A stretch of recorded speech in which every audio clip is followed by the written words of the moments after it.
Well, anti-Semitism is also the focus in Washington, D.C. this hour. The presidents of 3 elite universities are testifying before Congress about the alarming rise of anti-Semitism as well as violence on college campuses in the wake of the Israel-Hamas war.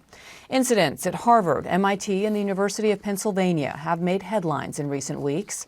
Republican Congresswoman Virginia Foxx, who chairs the House Committee on Education and the Workforce, is vowing to hold their leaders accountable. Harvard University's president says she's seeking to confront hate while preserving free expression and says the university is already taking action. We have increased security measures, expanded reporting channels, and augmented counseling, mental health, and support services. We have reiterated that speech that incites violence, threatens safety, or violates Harvard's policies against bullying and harassment is unacceptable. We have made it clear that any behaviors that disrupt our teaching and research efforts will not be tolerated. And where these lines have been crossed, we have taken action.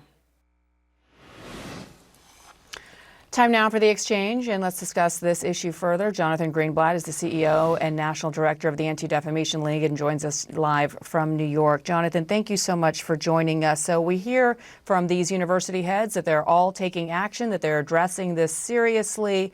Do their actions thus far back up their words? Well, Bianna, I would give these university presidents, esteemed scholars and accomplished academics, I would grade each of them with an F for their failure to protect their students. Look, I appreciate that they're testifying before Congress, and I am grateful that Chairwoman Foxx convened this session, but all you had to do was listen to the testimonies. And I've spent time with President Gay from Harvard. I've spent time with President McGill from Penn.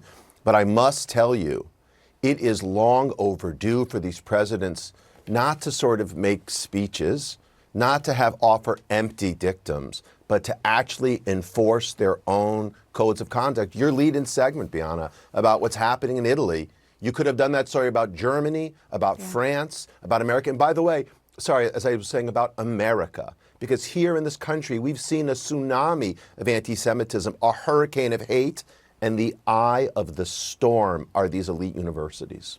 And so these presidents say they're grappling with protecting free speech while combating hate speech. What action, if any, have you seen them take to address just that over the past few weeks that we've been covering this?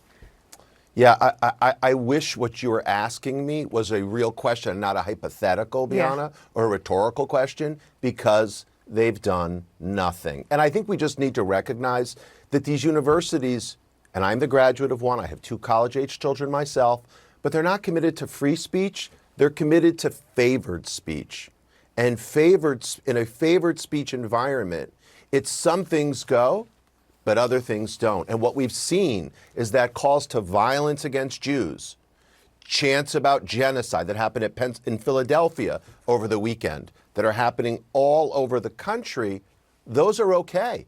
And we know they're okay because they're happening literally almost every day. And by the way, not just at Harvard and at Penn, but at Columbia, at UCLA, at Northwestern, all over the country. And where are these university presidents? The level of moral cowardice, their unwillingness to take on the mob is just stunning. And a total, in my opinion, abandonment of their responsibility to our children. Yeah, and their student body are the people who are suffering from this. You released a new study last week. ADL and Hillel International found that 73% of Jewish college students had experienced or witnessed anti-Semitism since the start of the school year. You addressed that this, in your view, is not free speech, but favored speech.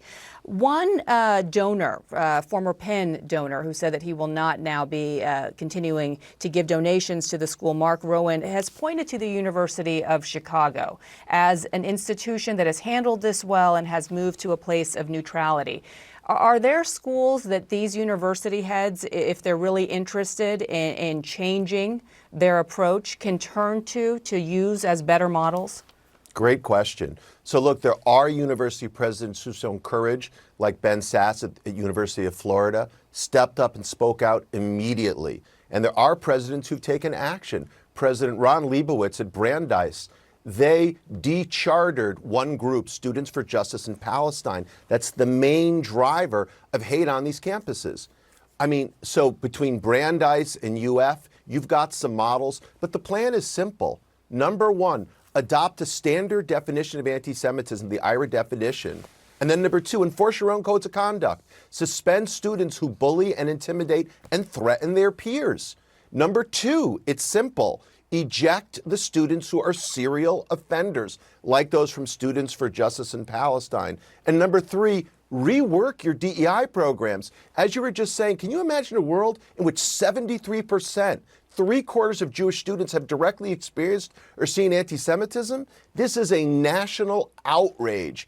The problem is our university presidents aren't addressing it. And there's another important stat. Only 18% of Jewish students who have done their DEI programs have even been educated about anti-Semitism. So 4 out of 5 have done DEI training, Bianna, with nothing about anti-Semitism. That isn't diversity, equity, and inclusion. That's denial, exclusion, and kind of idiocy. So I think it's long overdue to rework DEI to make sure it includes anti-Semitism once and for all. Yeah, I'd argue that it's a conversation in class that should be taught long before students get to college at a much younger age. All three of these college presidents are relatively new to the job, and all three that said that they have implemented an anti-Semitism task force. I'm sorry if I'm a bit negative on the term task force. In your view, how effective and what role? I mean, have they turned to you? Who is part of this task force? Do you think that we could actually see constructive change come out of them? Look, in fairness, both Harvard and Penn have come to ADL and asked for help. And look, we're willing to give it to them, but they need to do certain things. Number one, time box these task forces, Bianna, have a start date and a finish date. Number two, commit to concrete steps like adopting IRA, enforcing codes of conduct, investigating and ejecting SJP, reworking entirely of their DEI programs. And then finally, let's remember, they have not just a moral obligation, which they're failing, they have a fiduciary responsibility to their institutions. And all of these schools, Bianna, they risk Title VI violations. It's against the law to discriminate against students based on Jewish students, based on ethnicity or background, and they could risk their federal funding. That's why ADL launched a legal call-in line.